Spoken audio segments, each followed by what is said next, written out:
Assalamualaikum warahmatullahi wabarakatuh. Waalaikumsalam warahmatullahi wabarakatuh. Alhamdulillahirrahmanirrahim. Pada pagi hari ini kita masih diberikan nikmat ya oleh Allah untuk mencari ilmu dan alhamdulillah sudah ada 26 partisipan dan insya Allah seiringnya waktu akan bertambah.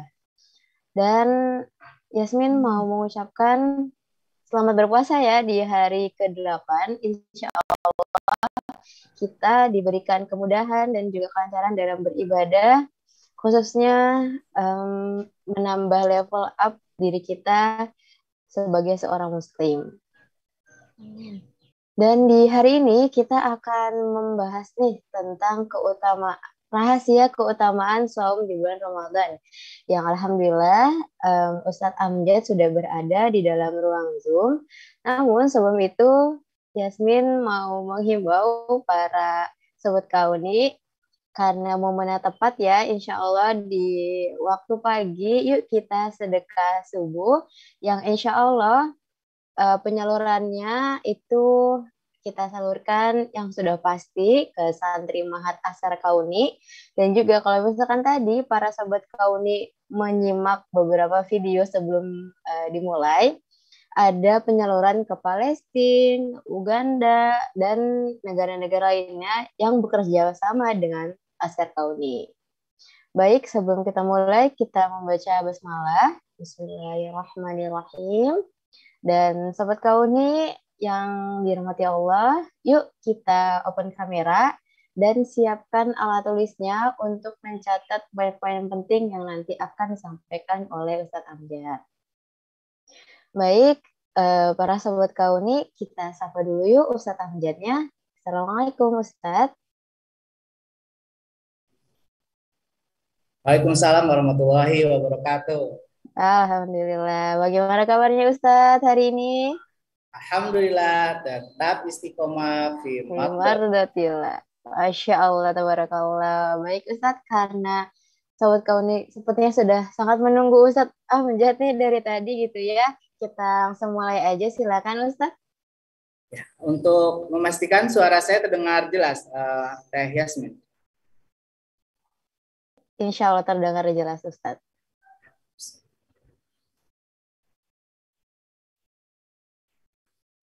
Assalamualaikum warahmatullahi wabarakatuh. Waalaikumsalam warahmatullahi wabarakatuh. Alhamdulillah wa syukril ala ni'matillah. Wassalatu wassalamu ala rasulillah. Wala hawla wala quwata illa billah. Amma ba'du. Allahumma rabbi shrah li sadri wa yassir li amri wahlul 'uqdatam min lisani yafqahu qawli. Apa kabar San? Apa kabar sahabat kauni? Alhamdulillah tetap istiqomah fi madatillah ya. Alhamdulillah di pagi hari Ahad ini kita bisa kembali berjumpa di ruang Zoom dengan kajian tetap mengenai saum ya. Tema hari ini apa tuh? Rahasia apa ya? Ada rahasia-rahasia segala ya. Nah, hari ini adalah kita akan menguak sebuah rahasia konon katanya ya, rahasia yang sudah menjadi umum. Bukan rahasia lagi dong kalau gitu ya. Insya Allah di kesempatan pagi hari ini kita akan membahas tentang hikmah yang terdapat dalam pengamalan saum Ramadan. Jadi bukan hanya di saumnya, tapi untuk kenapa sih kita harus mengamalkan salah satu syariat saum Ramadan ini? Nah, itu hikmahnya apa? Ya. Karena itu izinkan saya untuk share screen materinya.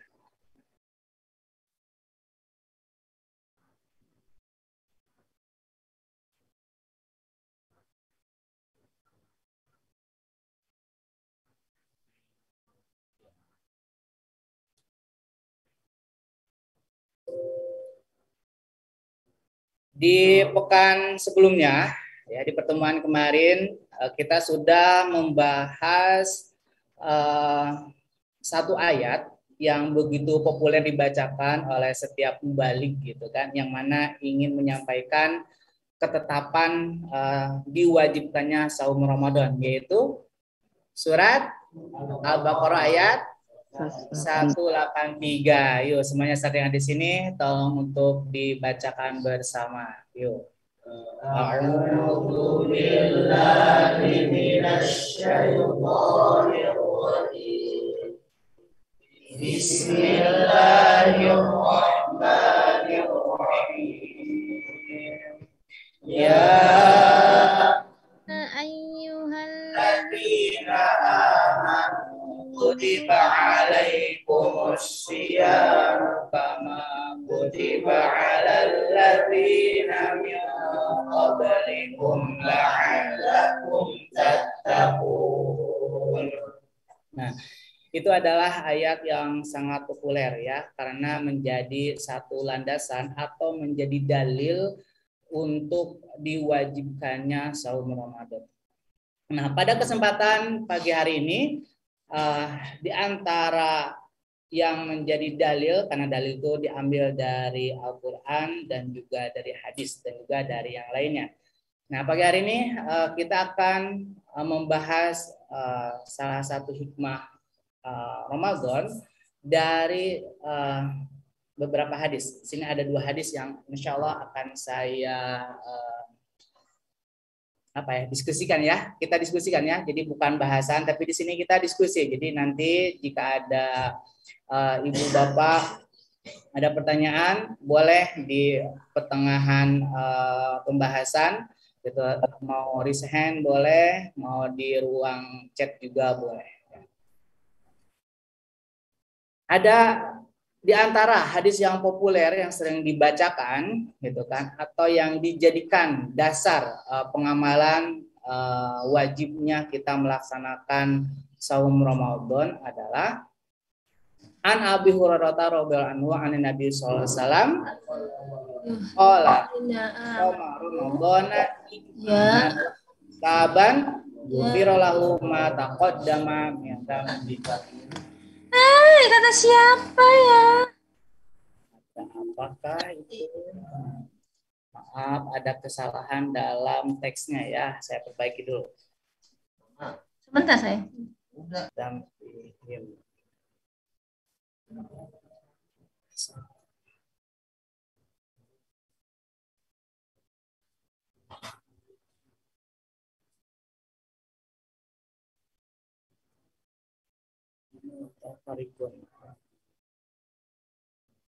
Mutafakun bukan mutafarikun ya.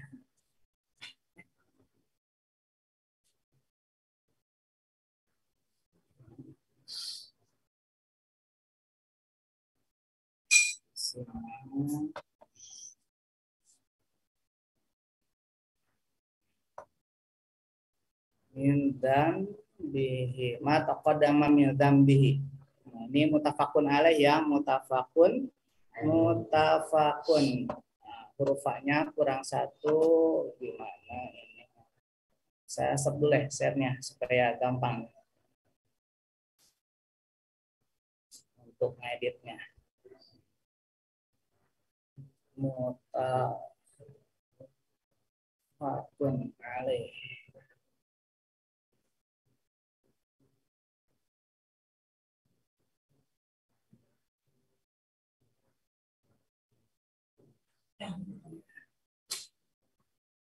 Mohon maaf jika ada tadi kesalahan teksnya. Sudah terlihat kembali teksnya?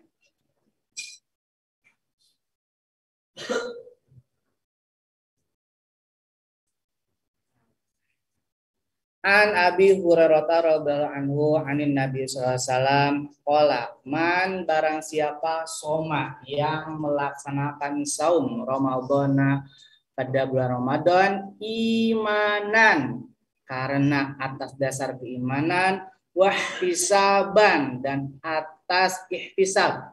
Ihtisab itu apa? Mengharapkan pahala gitu kan, atau mengharapkan hitungannya dari Allah, mengharapkan perhitungan yang baik, kan? Gufiro maka diampuni lahu bagi man apa ma perkara dosa atau kodama yang telah dilakukan emak gitu. Min dzanbihi dari dosanya man. Muttafaqun alaih. Hadis yang diriwayatkan oleh Imam Bukhari dan juga Imam Muslim. Nah, di sini ada yang harus kita pahami adalah kemarin dalam surat Al-Baqarah ya kutiba ya ayyuhalladzina amanu. Nah, di situ syarat utama itu adalah harus beriman ya. Jadi salah satu syarat seseorang melaksanakan saum dan saumnya itu ingin menghantarkan kepada derajat ketakwaan, maka dia saum harus dalam kondisi atau diterima oleh keimanannya. Nah, itu berdasarkan ayat. Nah, di sini pun man shoma ramadhana imanan ya. Nah, yang harus kita ingat adalah bukan hanya sekedar melaksanakan saumnya, tapi dasar kita melakukan saum itu atas dasar apa gitu kan. Misal nih di sini ada para santri nih ya, ada para santri, jika ditanya kalian tuh saum karena apa, karena kan di pondok malu kalau nggak saum gitu. Nah, dasar malu gitu kan, bukan atas dasar karena apa-apa gitu kan, malu aja gitu kan. Nah, berarti kalau begitu gitu kan, kalau bukan atas dasar keimanan, apakah akan tercapai apa yang diharapkan dengan kita bersaum? Tidak akan nyampe gitu kan. Ya, sekedar haus, sekedar lapar gitu kan. Gitu, karena tidak didasari dengan keimanan. Terus dasar kedua adalah wahtisaban, selalu ada keinginan berharap atas pahala dengan apa yang dengan saum itu ya, apapun itu. Misalnya barusan santri baru beres tadarusan di sini ya. Nah, kalau ditanya kenapa mau tadarusan, karena ihtisab kan, karena ibadah katanya ya. Ya iyalah, atau kalau nggak ibadah mau ngapain gitu kan, gitu ya. Nah, tapi dasar ibadahnya itu adalah dengan ihtisaban. Nah, jadi kalau ada orang yang selalu mencari-cari celah untuk menemukan hal yang boleh dan tidak boleh kan gitu, selalu ngorek-ngorek gitu kan, misal boleh nggak begini Ustadz? Nah, maksud pertanyaan itu supaya menemukan kebolehannya gitu kan. Kalau begini gimana Ustadz kan gitu kan, selalu mencari celah gitu kan untuk apa namanya, dia itu keluar dari aturan kebakuan dalam melaksanakan saum gitu kan. Nah, misal boleh nggak Ustadz kalau kita buka puasa, ketika kita takjil fitri itu makannya kita kumpulin dari mulai setelah adzan subuh gitu kan, kita keliling tuh kemana gitu kan, setiap ada yang jualan beli, pengen kayaknya enak deh ini kalau nanti buat ini, buat nanti takjil, beli lagi sampai gitu kan, jadinya mukbang nantinya ya. Nah, seperti itu. Nah, boleh nggak kalau seperti itu? Nah, kan gitu. Padahal sesuai dengan yang pernah kita bahas sebelumnya, bahwa takjil fitri atau iftarnya gitu kan, sunnah kan salah satu sunat dalam melaksanakan saum itu adalah takjil fitri, menyegerakan untuk pembatalan, dan juga apa yang menjadi iftarnya, menjadi makanan untuk pembatalan itu apa gitu kan. Itu apa kemarin? Kurma. Berapa? 3. 1. 3 lagi ya, 1 Bang ya gitu kan. Cuma 1 kurma doang kan gitu lah. Nah, jadi kalau mau takjil fitri gitu kan, ya cukup dengan 1 kurma gitu. Terus kalau kurmanya nggak ada, nah cukup hanya dengan air mineral, bukan air putih ya, tapi air mineral gitu kan. Kan air putih nanti maknanya lain gitu kan. Nah, cukup dengan itu iftarnya gitu kan. Nah, terus sekarang diada-adain gitu kan. Jadi terkesannya berlebihan atas dasar niat takjil fitri kan gitu kan. Nah itu bisa dikatakan adalah nggak jadi ihtisaban kalau begitu gitu kan. Karena secara ini ya berdasarkan hawa nafsu aja gitu kan, pengen ini, pengen itu. Kalau nggak ada ini tuh seolah-olah nggak sempurna gitu kan. Ibaratnya begitu ya. Kalau nggak ada kolak, nggak ada gorengan, nggak ada apa lagi? Es gitu kan, dan lain-lainnya dan teman-temannya seolah itu nggak afdol gitu kan. Terus kalau misalnya santri tiba-tiba, alhamdulillah ya kalau di sini udah mulai membiasakan, tiba-tiba dikasih cuma kurma atu-atu kan gitu kan. Yo, kita capek-capek saum seharian, masa coba takjilnya cuma dikasih kurma satu. Nah, berarti itu adalah bukan atas dasar ihtisab. Karena ihtisab itu harus sesuai dengan aturannya begitu. Jadi bukan aturan kita ya, tapi aturan yang telah diberlakukan sesuai dengan hukum fikihnya. Begitu ya. Jadi tidak mencari-cari celah-celah boleh enggak. Pokoknya apa yang telah ditetapkan sebisa mungkin berusaha untuk menyempurnakan saumnya sesuai dengan aturan kebakuannya, sesuai SOP-nya lah gitu kan. Nah, jika saum kita berdasarkan imanan wahtisaban, kalau berdasarkan hadis ini adalah maka yang didapatkan adalah gufiro lahu, maka akan mendapatkan ampunan. Gitu. Karena apa? Karena bisa jadi ya, rasa lelah gitu kan, rasa lapar, rasa haus yang didasari oleh imanan wahtisaban, itulah yang menggugurkan dosa-dosanya kan gitu. Nah, terus di sini juga kita harus mengakuinya bahwa kita itu punya dosa gitu ya.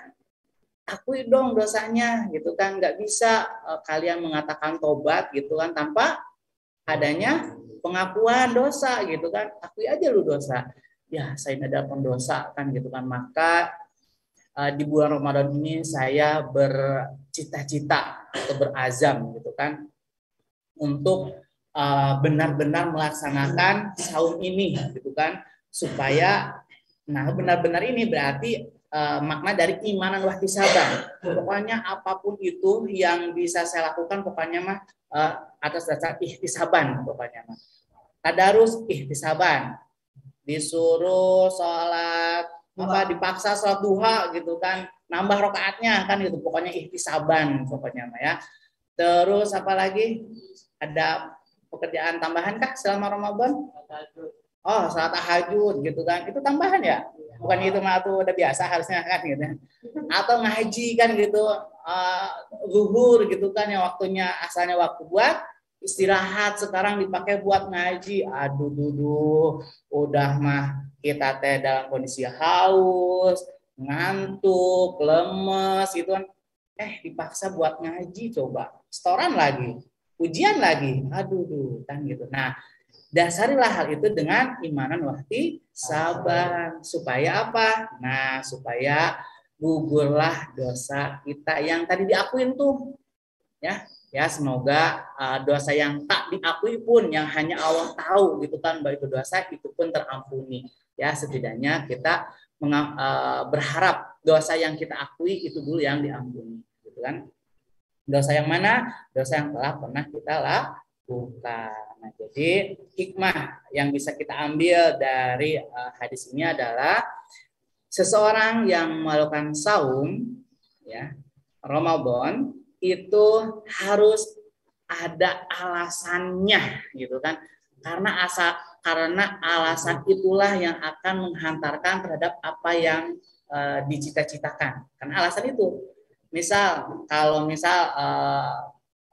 anak saya yang umur 6 tahun misal, teteh saum ya, nanti kalau saumnya sampai maghrib kasih hadiah gitu kan, atau nanti kalau saumnya selesai sampai 1 bulan dikasih baju lebarannya 2 misal begitu. Terus semangat gitu kan, atas dasar apa? Pengen baju lebaran 2 kan gitu. Tapi umurnya 6 tahun sah-sah aja, itu sebagai pembelajaran bahwa ada satu tujuan yang menjadi dasar amaliyah dia melakukan satu ibadah begitu. Nah, kalau kita kan nggak gitu kan. Santri saum kenapa? Karena pengen THR. Hah? Enggak kan? Enggak. Jadi enggak dapat THR pun kan tetap saum kan? Iya, kan gitu kan. Awas nih. Iya iya tapi nanti Bu THR-nya kan gitu kan. Ya, kalau ada ya ada kan gitu ya sebentar begitu ya. Tapi itu jangan menjadi satu alasan kalian untuk melakukan saum Ramadan ini ya, seperti itu. Nah, itu jadi barang siapa yang melaksanakan saum Ramadan karena keimanan, wahtisaban, dan karena di sini menjadi apa ya, maf'ul min ajlih lah ya, gitu kan tarkibnya. Maf'ul min ajlih itu adalah apa yang menjadi alasan satu amal perbuatan dilakukan. Nah, berarti itu maf'ul min ajlih, jadi sebuah alasan. Nah, alasan inilah yang akan menghantarkan kepada ghufira lahu ma taqaddama dan ya jadi bukan asal saum doang gitu kan. Gitu ya. Nah, itu.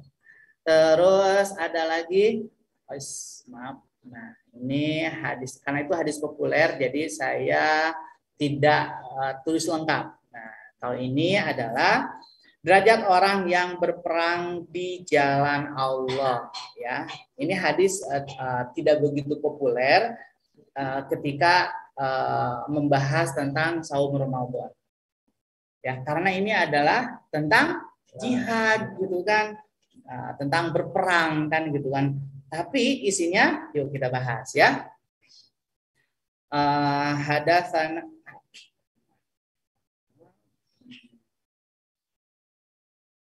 Hadatsana Yahya bin Shalih hadatsana Fulaihun an Hilal bin Ali an Athain bin Yasar an Abi Hurairah radhiyallahu anhu qala Rasulullah sallallahu alaihi wasallam man amana billahi wa bi rasulihi wa aqama sholata wa shoma ramadhana kan haqqan 'alallahi ayyudkhilahul jannah ya.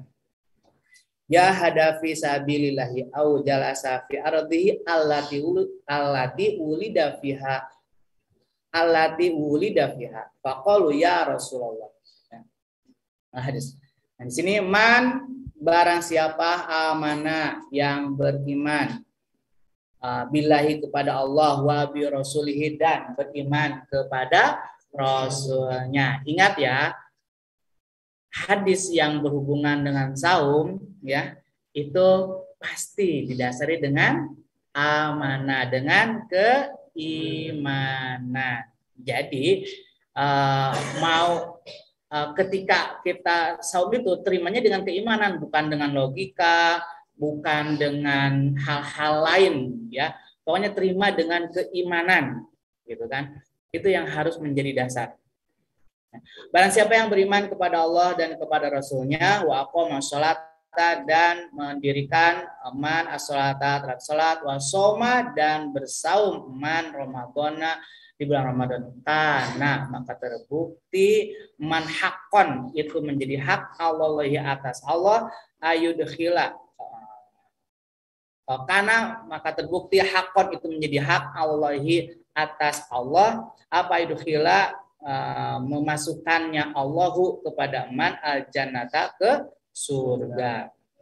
Nah, jadi di penggalan hadis ini barang siapa yang beriman kepada Allah dan kepada Rasulnya, terus dia selain beriman kepada Allah dan Rasulnya juga mendirikan sholat.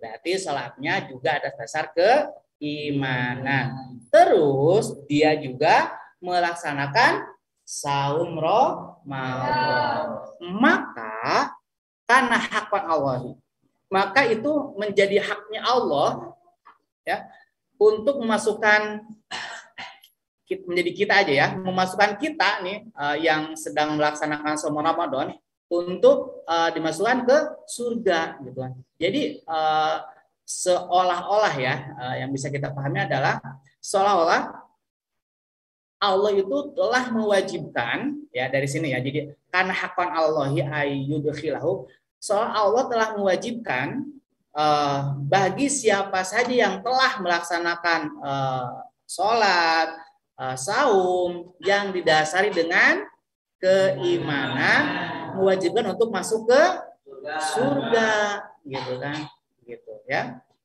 Ini seolah-olah itu menjadi satu keharusan gitu kan. Jadi kalau kita pakai bahasa terjemahan bebasnya, jadi kalian tuh misal begitu ya, siapa saja yang melaksanakan saum Ramadan atas dasar keimanan, maka wajiblah gitu kan, aku Allah yang berkata untuk memasukkan kalian ke surga. Nah begitu ya.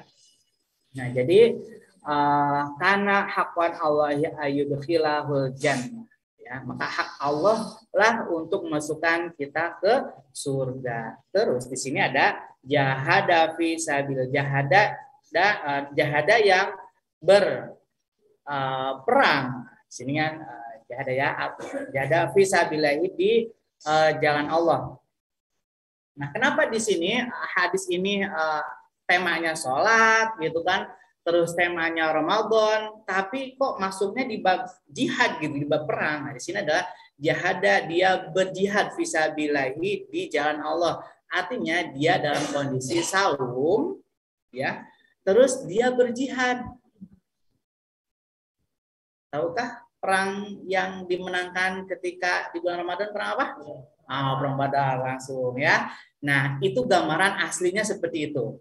Namun, kalau sekarang gimana pengamalan hadis ini? Nah, jihad di sini adalah karena di depannya au jalasa fi ardihi alati ludafihi au jalasa, atau dia duduk fi ardihi ya di rumahnya gitu kan, di tempat tinggalnya alati ludafiha yang menjadi tempat kelahirannya. Ya, dia hanya ya santai-santai aja gitu kan. Dia saum atas dasar keimanannya, namun dia ya duduk-duduk aja gitu kan, tidak melakukan jihad yang lain kan gitu. Nah, ibarat kata ada peribahasa mengatakan tidurnya orang yang lagi saum ibadah kan gitu kan, ya seperti itu ya. Bisa benar bisa tidak gitu kan itu ya.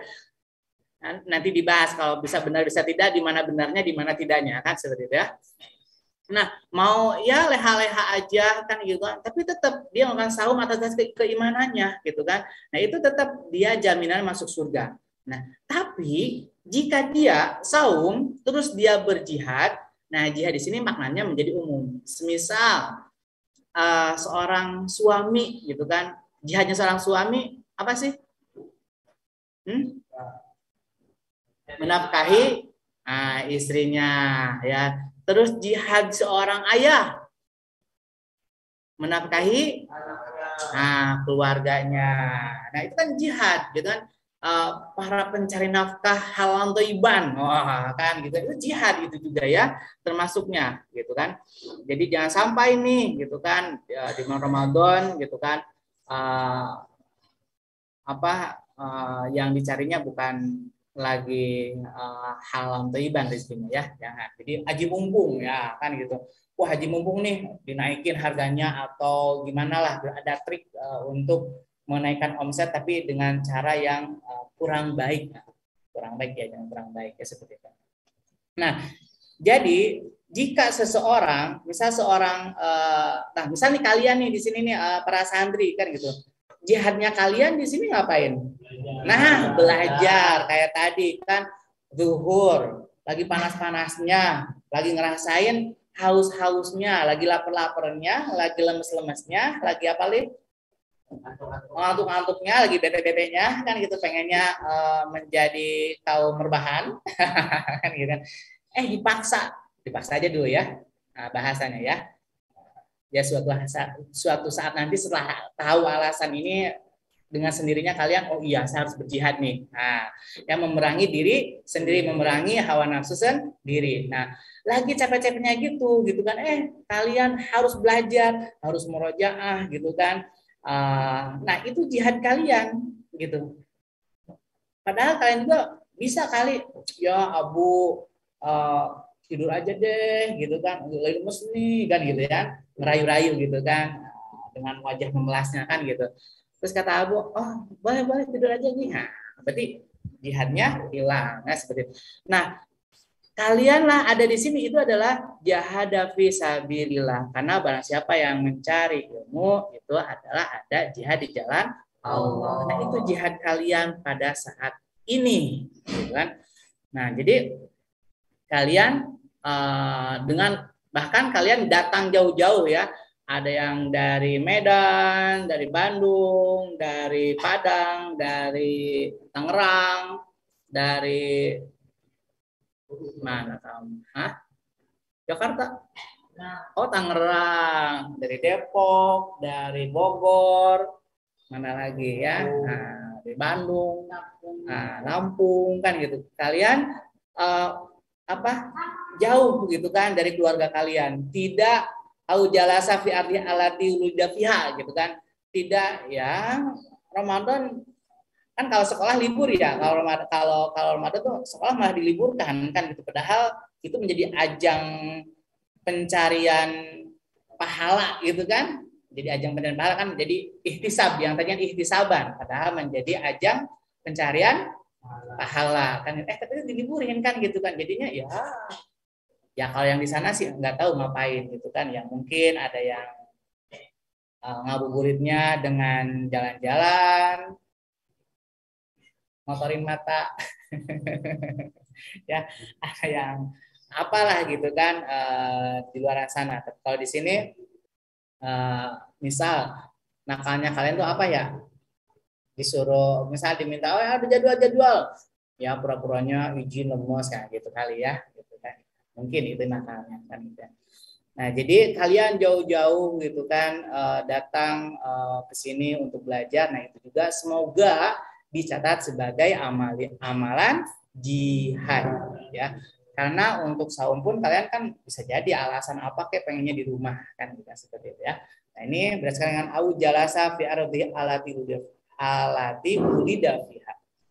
Nah terus faqalu ya Rasulullah, faqalu terus bertanya para sahabat, ya Rasulullah, dengan pertanyaan Rasul, ya Rasulullah, wahai Rasulullah, afal basyiru annasa, afala nubasyiru, apakah kami boleh mengabarkan berita gembira ini annasa kepada manusia. Jadi kan ada kabar bagus nih dari Rasulullah bahwa barang siapa yang beriman, ingat ya, nih kata kuncinya adalah iman ya, kata kuncinya tuh ya. Jadi yang saumnya masih gitu kan, azan belum, ini udah mulai dipantengin, tadi sahur gitu kan masih, ayo jaga, awas tuh, jangan sampai azan masih ini ada aja gitu kan. Ya kan azan masih boleh, cari alasan-alasan, tidak berusaha untuk menjaga keutuhan atau tidak dibarengi dengan kehati-hatian, tidak dijaga dengan kekhawatiran batal gitu kan. Nah, hati-hati tuh kalau masih belum ada sifat tasawuf. Tasawuf itu apa? Menganggap enteng lah, cuman gitu kan boleh kan. Nah, dengan entengnya mengatakan boleh kan, seperti itu ya. Nah, hati-hati tuh yang masih memiliki sifat tasawuf, menganggap enteng, menganggap ringan satu hukum kan gitu kan. Nah, para sahabat ini bertanya, boleh nggak kita mengabarkan berita gembira ini bahwa barang siapa yang saum di Ramadan, maka Allah mewajibkan atas orang tersebut untuk masuk surga. Terus apalagi dibarengi dengan dia bersungguh-sungguh berjihad di jalan Allah, kan? Apapun itu bentuknya ya. Atau yang mau ya rebahan, jadi kaum rebahan lah ya, au jalasa fi ardihi alati fiha, itu kaum rebahan bahasa sederhananya ya, kaum rebahan gitu kan, saum sambil rebahan dan lain-lain kan itu, tapi tetap dapatnya surga gitu kan. Nah walaupun rebahan tapi dapatnya surga kan gitu kan. Nah gitu ya, nah, berarti lagi saum gitu kan ya, gitu. Nah maka Rasul mengatakan qala inna fil jannati mi'ata darajatin a'adaha Allahu lil mujahidin. fisabilillah. Qala berkata menjawab Rasulullah atas pertanyaan tadi, inna fil jannati bahwasanya itu tetap di surga mi'ata derajat itu ada 100 derajat a'adaha Allah menjadi ada yang menjanjikan hak kepada siapa terhadap itu mi'ata derajat siapa Allah lil mujahidina terhadap para mujahid fisabilillah di jalan Allah ya. Terus derajat itu ma baina darajat ini di antara 2 derajat kama baina samai antara 2 derajat itu kan tadi ada berapa 100 derajat antara tahapan ke-1 dengan tahapan kedua kama baina samai wal ardi itu bagaikan bumi dan langit. Nah derajatnya itu sebegitu luasnya gitu kan 1 derajat. Nah ini berarti kalau 100 derajat berarti kan berarti ada satu bangunan pencakar langit. Ini mah kan udah sampai langit, 1 lantainya juga. Berarti udah mencapai 100 langit. Nah, ini derajat ya, ini derajatnya. Nah, Fa'idha sa'altum maka apabila meminta kalian Allah fas'alu maka memintalah kalian kepada Allah al-firdausa terhadap surga firdaus. Nah, jadi kalau tadi imanan wahtisaban ihtisabnya kan jadi kalau ditanya Bang Edi kenapa Bang Edi saum? Ya kenapa saum? Kenapa saum Ramadan? Nah, karena ingin surga firdaus. Nah itu gitu kan. Jadi jawabannya karena semoga Allah memberikan surga firdausnya. Nah, kan seperti itu ya. Nah, kenapa harus meminta surga firdaus? Fa innahu ausatul jannati karena surga firdaus itu adalah surga yang paling luas, tinggi, paling luas ya. Ausatul jannati paling luas. Wa ala jannati dan paling tinggi surganya. Jadi kalau tadi ada 100 derajat gitu kan 100 tahapan surga gitu kan. Ya kan surga ada 7. Mungkin dari setiap surga itu ada berapa tahapannya gitu kan. Begitu. Ya. Terus urahu fauqahu ala surrahma. Urahu yang bisa dilihat dari surga firdaus itu dari atas surga itu adalah arsyur rahman, arasnya yang maha rahman ya. Terus wa minhu tafajjur anharul jannati dan dari surga firdaus ini adalah terpancarnya cahaya-cahaya surga kan gitu kan.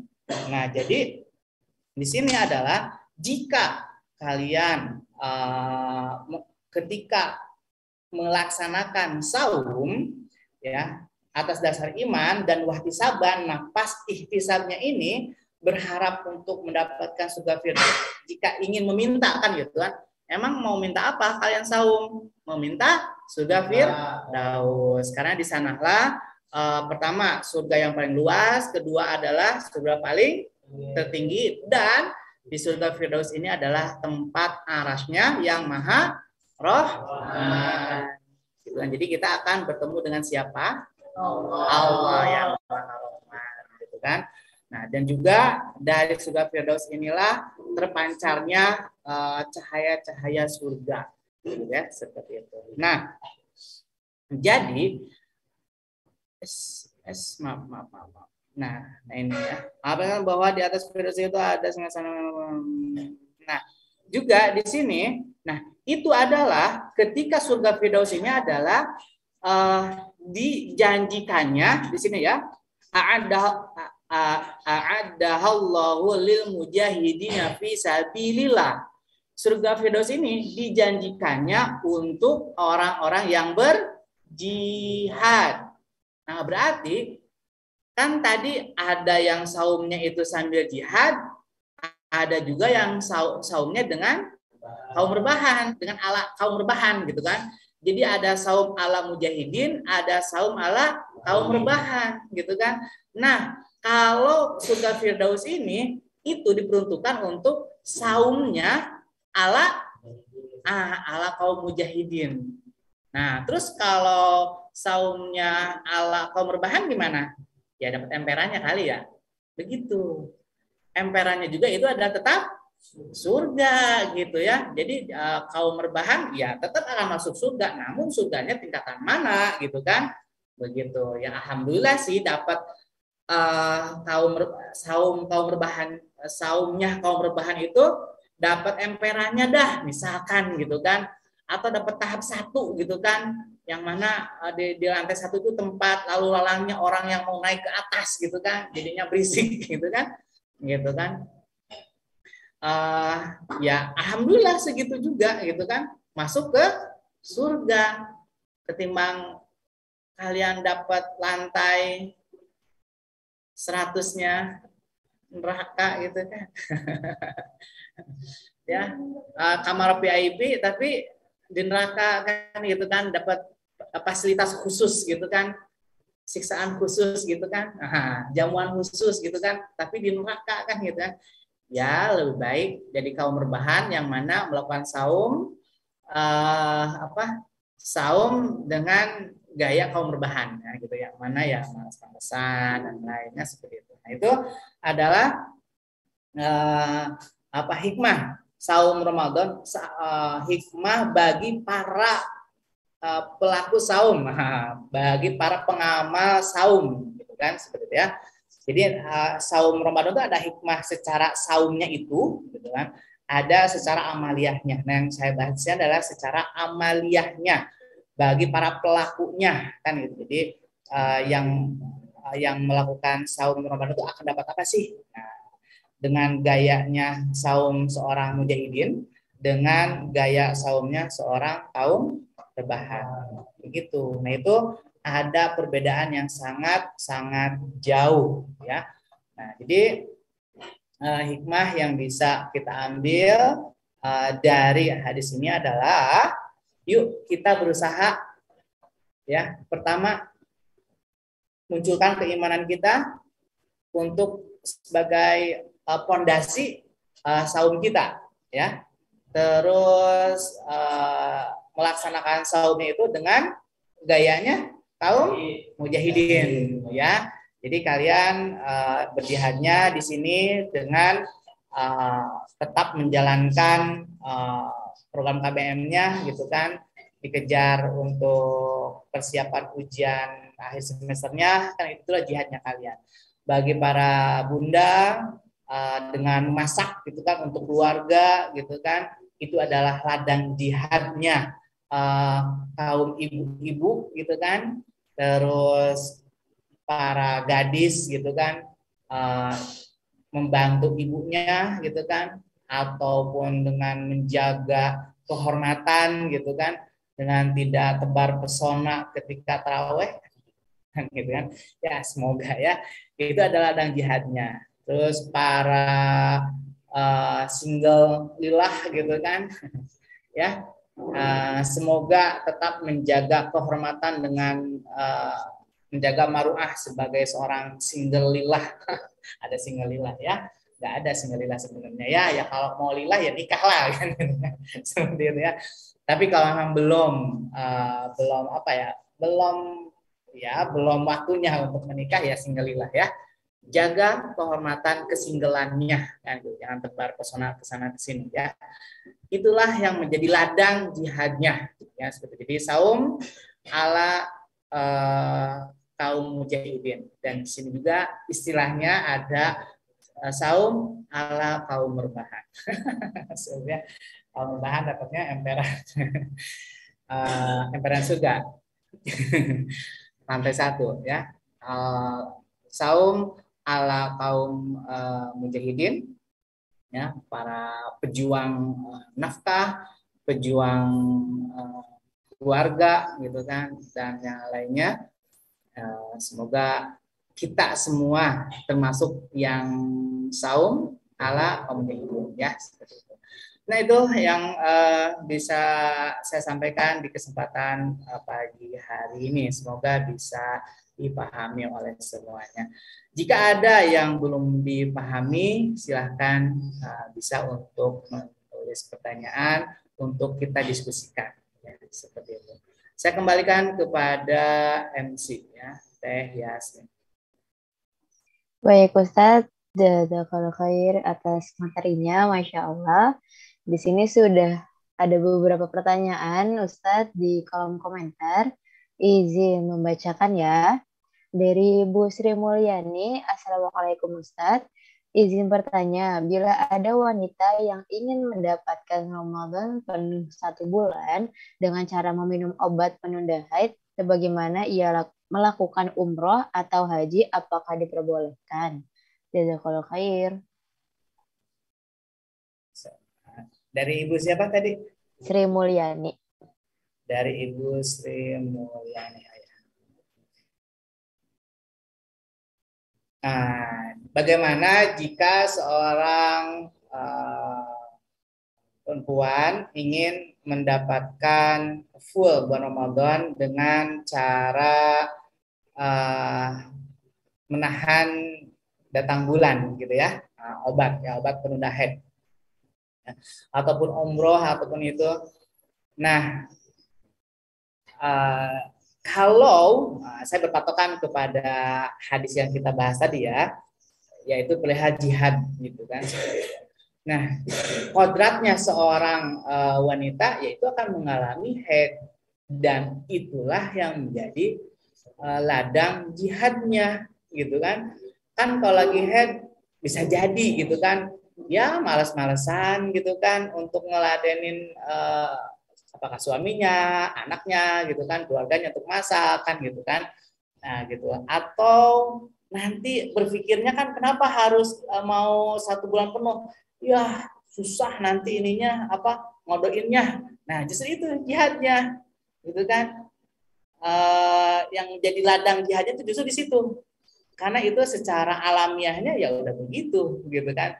Secara kodratnya seorang wanita yang memang begitu. Nah, jadi kalau memang secara alam tidak ada hal yang mengharuskan gitu kan menurut para ahli gitu kan untuk menunda haid gitu kan, ya alangkah baiknya secara alamiah aja kan seperti itu ya.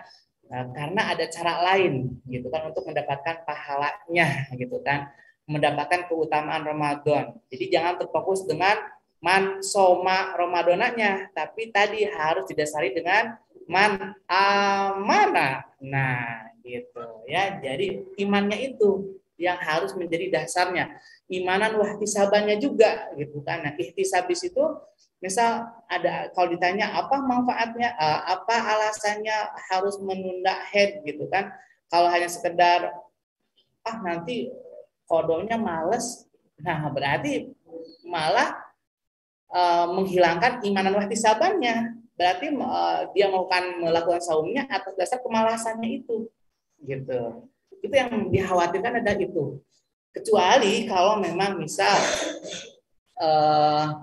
gimana ya kondisinya, mungkin istihadoh kali ya nih, berhabe lah atau madorot jika harus head gitu kan. Situasi dan kondisinya menurut ahli alangkah lebih baiknya misal ibu untuk minum obat penunda haid. Nah, gitu. Itu orang ahli yang berkata gitu, bukan atas dasar keinginan. Gitu. Jadi karena harus tetap ya, bagaimanapun namanya obat akan berdampak gitu kan. Yang tadinya saum harusnya mendapatkan sehat gitu kan, dengan tertundanya haid malah menjadi penyakit yang tertunda. Nah, itu yang dikhawatirkan itu. Jadi kalau menurut saya dan berpatokan kepada hadis yang tadi gitu kan, alangkah lebih baiknya tidak ditunda haidnya, karena tadi ada usaha, ada pahala yaitu untuk ilmu mujahidina gitu ya. Begitu, dan juga sama umroh, haji kan gitu. Itu kan ada satu hal prosesnya secara alamiahnya. Hukum fikih ya ada solusi, berfikih adalah bersolusi gitu. Tapi solusinya bukan berarti harus menunda haid, karena tidak ada secara hukum bebas gitu kan bahwa boleh ditunda haid gitu. Nah, itu mah untuk kondisi-kondisi tertentu gitu ya. Begitu, semoga bisa mewakili jawaban dari pertanyaannya Ibu Sri Mulia. Baik, kita ke pertanyaan Ummu Kulsum dari Cianjur. Assalamualaikum Ustadz, yang semoga diberkahi Allah. Izin bertanya, salah satu doa yang mustajab di bulan ialah di bulan Ramadan di waktu berbuka puasa. Yang saya tanyakan, waktunya yang paling tepat itu menjelang berbuka atau pada saat sedang berbuka puasa? Menjelang berbuka puasa atau saat ketika berbuka puasa. Nah, kan gitu ya. Nah, jadi salah satu itu adalah saat menjelang gitu kan. Jadi bukan saat berbuka kan ada. Nah, di sini kita ada doa. Misalnya nih ke Teh Yasmin nih. Teh Yasmin kalau baca Allah Malakasum itu kapan bacanya? Saya nggak baca itu. Saya baca Zahaba. Kalau umat Zahaba mau Iya. kapan bacanya? Ketika sedang berbuka puasa. Ketika tuh berarti lagi makan gitu. Setelah makan minum. kurma baca gitu. Sebelum. Setelah minum. Setelah minum. Iya. Berarti sebelum minum nggak doa tuh. Basmalah dulu. Apa tuh? Basmalah dulu. Oh, basmalah. Jadi misalnya nih, ini air. Bismillahirrahmanirrahim. Terus minum. Setelah itu baca Allahumma zahaba domau gitu. Iya. Urutannya gitu ya. Nah, jadi memang begitu ya, Teh Yasmin ya. Jadi Allahumma lakasumtu jika memang yang dibaca doa itu, atau Allahumma dhahaba domau gitu kan, atau dibaca dua-duanya juga boleh kan gitu kan. Ya. Karena itu kan doa ya, bisa jadi kalaupun yang satu doif kan gitu, boleh kok dalam fadil amal gitu kan untuk mengamalkan hadis doif kan gitu kan. Jadi ya baca aja dua-duanya ya seperti itu ya. Nah, baca doa buka puasa itu adalah setelah batal. Nah, jadi setelah takjil fitri. Nah, jadi sebelum kita minum atau makan kurma, ya baca doa mau makan aja, ya kan mau makan kurma kan. Jadi misal udah guru bisa situ atau udah ada tuh, jadi bacanya Allahumma barik lana fi ma razaqtana wa qina adzabannar. Setelah itu minum. Nah, kalau memang mau dibatalin dengan minum, setelah itu makan kurma jika memang ada kurmanya. Nah, setelah selesai gitu kan, ditelan, baru deh baca doa. Nah, di saat itulah gitu kan, sok baca doanya panjang gitu kan, bukan makannya yang panjang ya. Jadi mukbangnya mukbang doa gitu kan. Nah, di situ kan gitu kan. Ya, bukan mukbang makanan yang tadi dikumpulkan dari mulai pada subuh gitu kan. Apalagi hari Ahad sekarang tuh jalan-jalan kemana kan gitu kan, ngumpulin deh dari setiap pojokan jalan gitu kan. Nah, terus baca doanya lupa malah udah kekenyangan. Nah, jadi mukbangnya mukbang doa. Nah, disitulah gitu kan, di situ. Jadi di saat setelah takjil fitri. Nah, berarti itu adalah bukan saat ya. Kalau saat takjilnya kan berarti lagi makan nih, makan kurma gitu kan sambil doa kan gitu. Allahumma barik enggak ya, enggak. Disitulah gitu kan untuk ininya. Jadi bukan antara ya, karena maksudnya setelah takjil fitri lah ya. Ingat ya, fitri itu berarti pembatalan. Nah, setelah pembatalan. Karena kan doa berbuka saum itu dibacanya setelah takjil fitri, setelah menyegerakan pembatalan.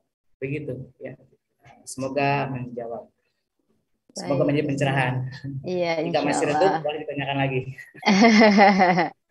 Alhamdulillah ini sudah ada yang raise hand dari Bunda Baik Zaitun. Boleh dipersilakan. Assalamualaikum Bunda. Ada yang raise hand. Assalamualaikum warahmatullahi wabarakatuh, Pak Ustaz. Waalaikumsalam warahmatullahi wabarakatuh. Ya, Pak Ustaz. Pak Ustaz. Pakai huruf dal. Pak Ustaz. Afwan Pak Ustaz. Ya, nggak apa-apa Bu Haja. Ya. Lombok. Oh, dari Ini Lombok Bu Haja, Masya Allah. Alhamdulillah, alhamdulillah ya setiap kajian di 3 kali sehari, alhamdulillah tidak pernah absen gitu ngikutin kajian. Tabarakallah. Itu jihadnya Bu Hajah ya, gitu kan. Semoga tercatat sebagai amalia jihadnya, gitu kan. Sebagai Amin ya pencari Rabbal Alamin. Nah ini yang mau Bunda tanyakan Pak Ustaz. Yang pertama dulu pertanyaan Bunda, sekarang syarat penerbangan itu kan harus swab antigen atau PCR Pak Ustaz. Sedangkan swab itu kan sengaja dilakukan. Apakah ini termasuk ad-darurah atau bagaimana Pak Ustaz? Dan batal apa atau ya? tidak puasanya? Syarat apa ya tadi? Saya kurang. Syarat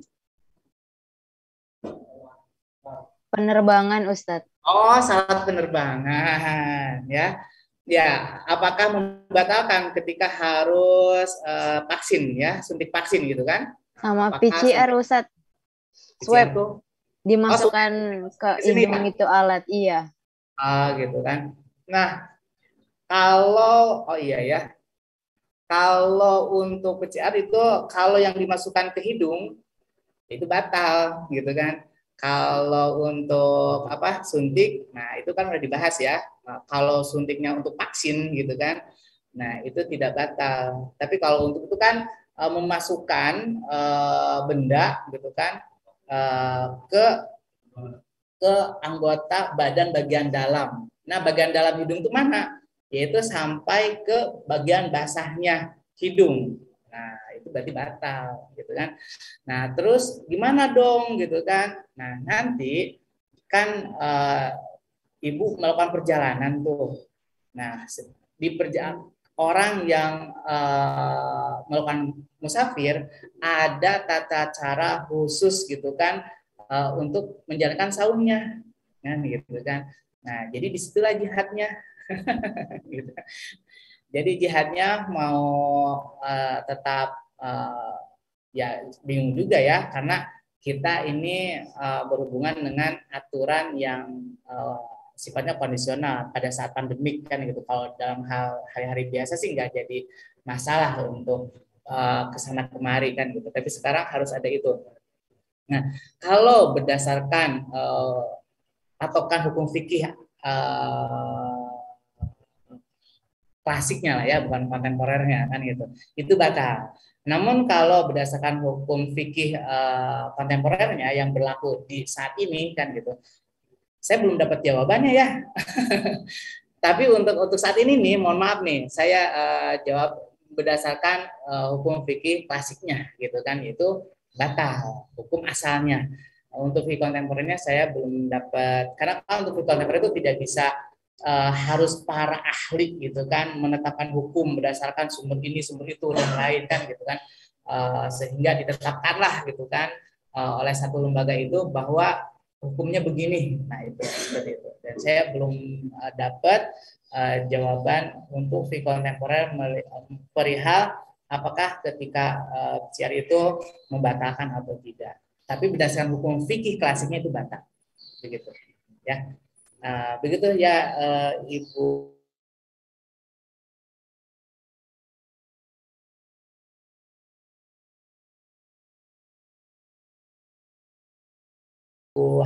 khususnya melakukan saum bagi orang yang melakukan perjalanan begitu ya. Ikutin aja aturannya seperti itu. Nah, di antaranya kan boleh untuk berbuka gitu kan. Maksudnya boleh untuk tidak saum jika memang adanya kepayahan. Nah, di antara kepayahan itu adalah tidak bisa melakukan penerbangan jika tidak melakukan siar gitu. Jadi ya berbukalah itu jihadnya, terus nanti ya qadha lah gitu. Seperti itu ya. Mungkin itu Bu Hajah, semoga ya bisa ditanyakan lagi kepada ahlinya nanti gitu kan di daerah Bu Hajah gitu kan perihal fikih kontemporernya ya, di kontemporernya seperti apa begitu. Mohon maaf nih Bu Haja, untuk kontemporernya saya jujur belum dapat. Untuk Baik, tangkisan. Ustadz.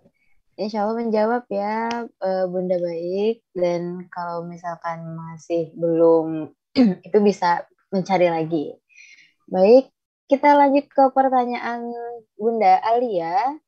Yang pertama, apa bedanya air putih dengan air mineral sebagai sunnahnya buka puasa yang dijelaskan tadi?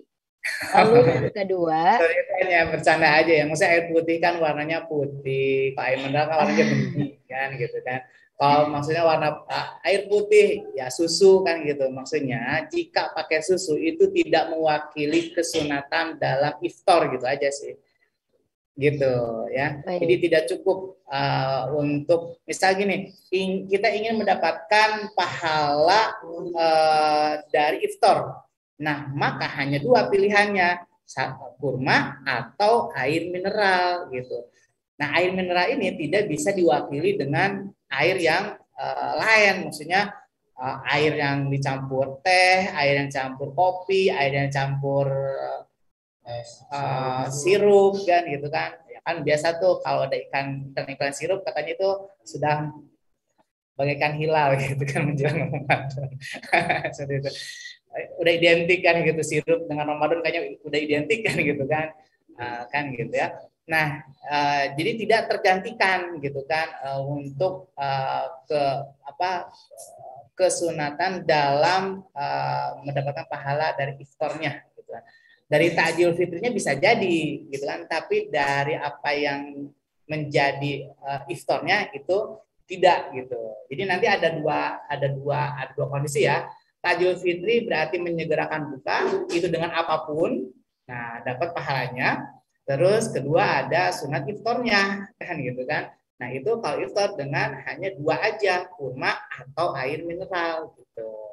Itu aja sih. Maksud tadi apa bedanya air putih dengan air mineral?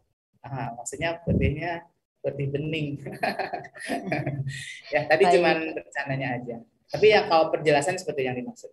Gitu. Ini ada satu lagi pertanyaan dari Bunda Alia, Ustadz.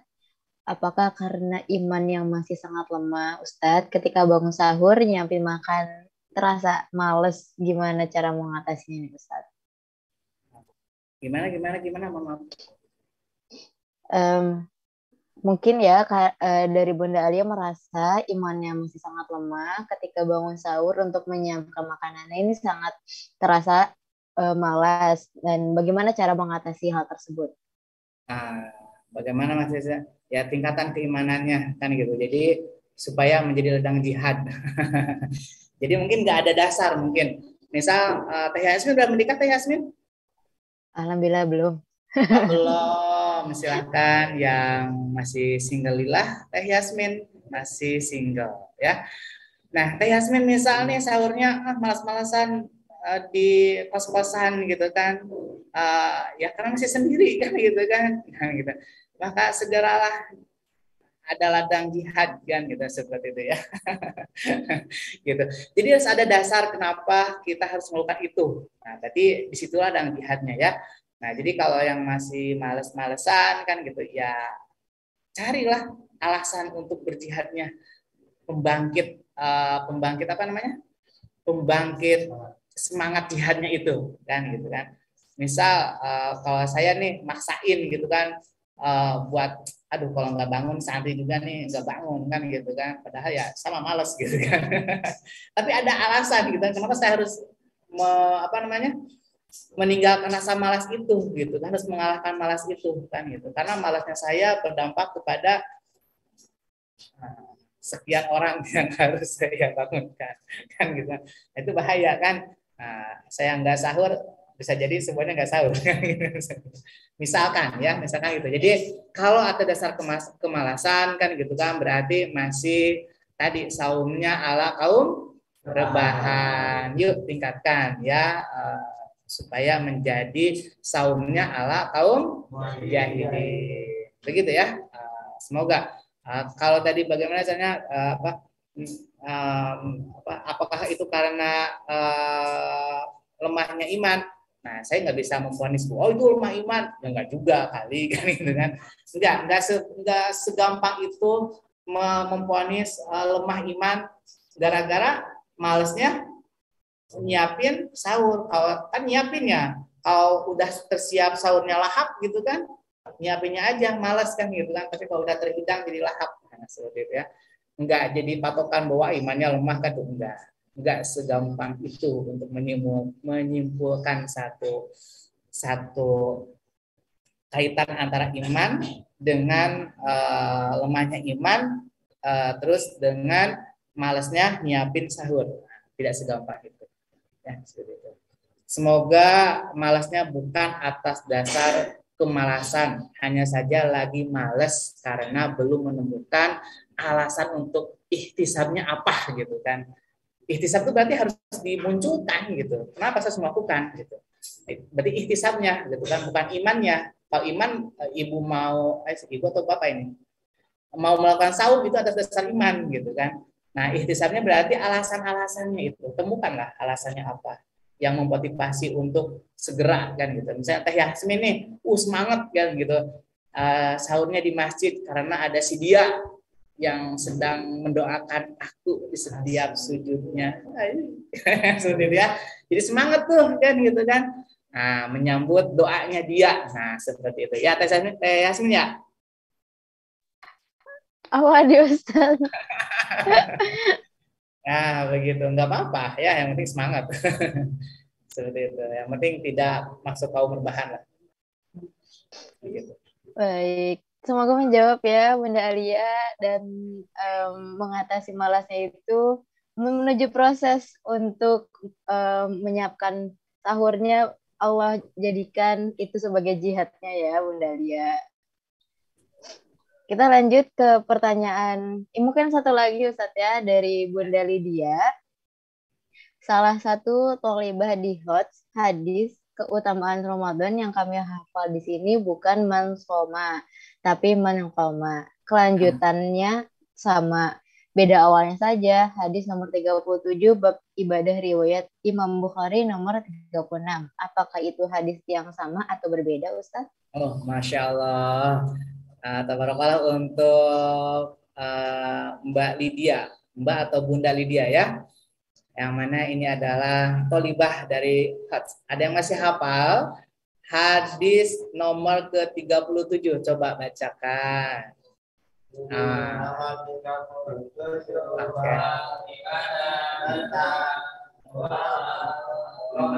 Terus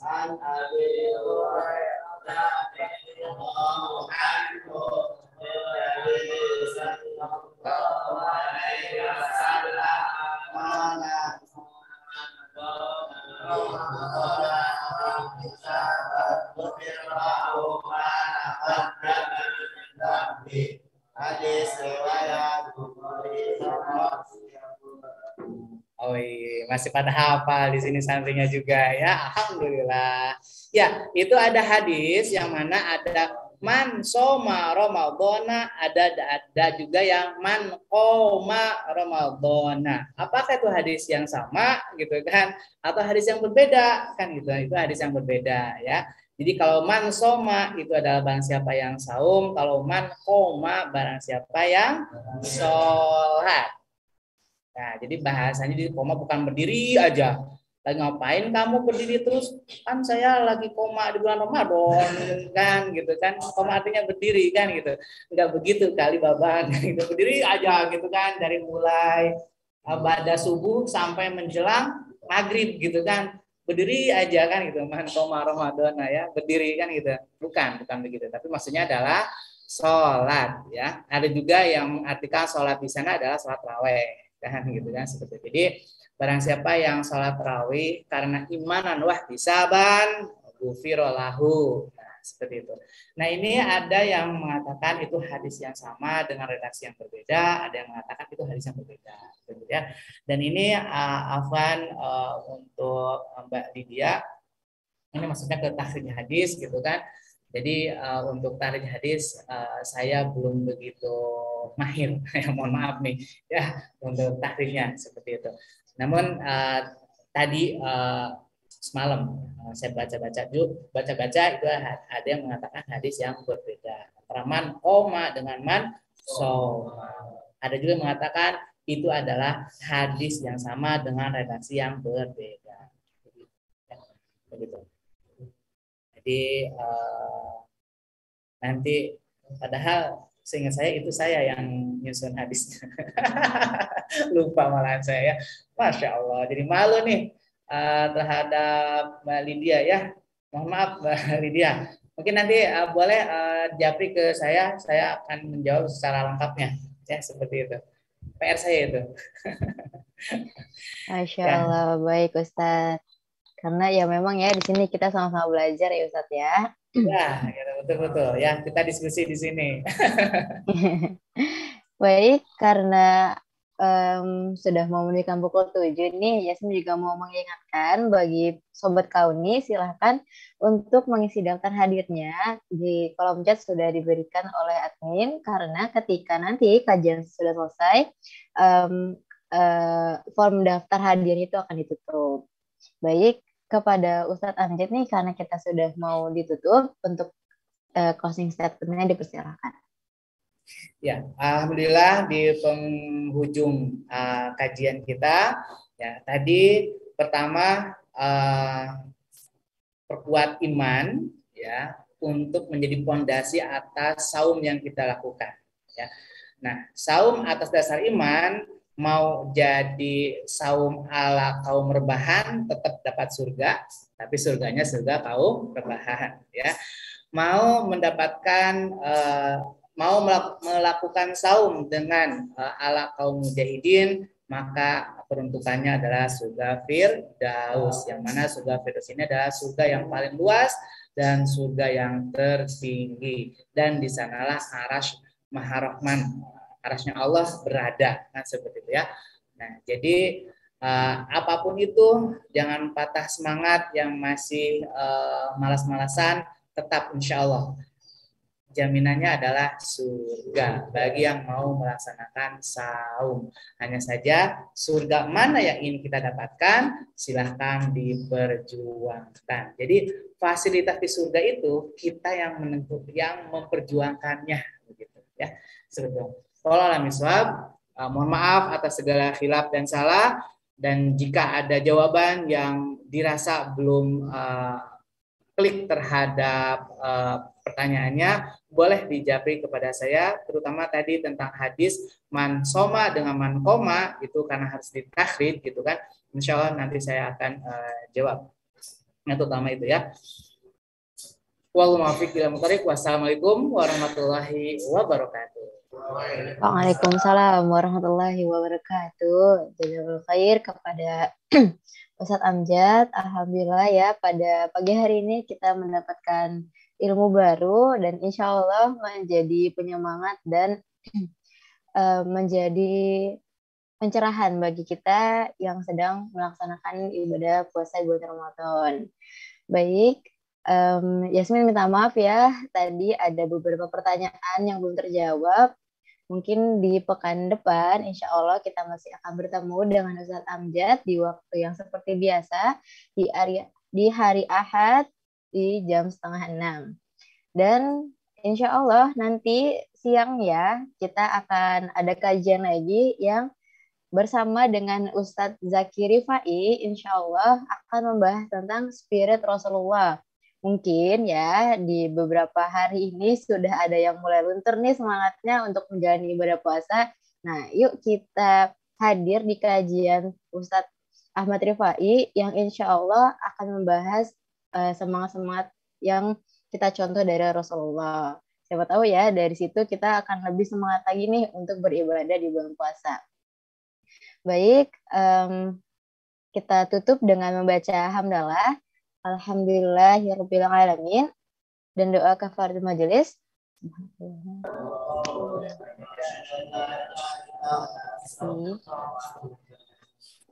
Terima kasih banyak kepada sahabat Kauni yang sudah hadir dari awal sampai akhir. Masya Allah tabarakallah. Semoga ini menjadi salah satu amal kebaikan, dan Yasmin tutup ya. Wassalamualaikum warahmatullahi wabarakatuh. Waalaikumsalam warahmatullahi wabarakatuh.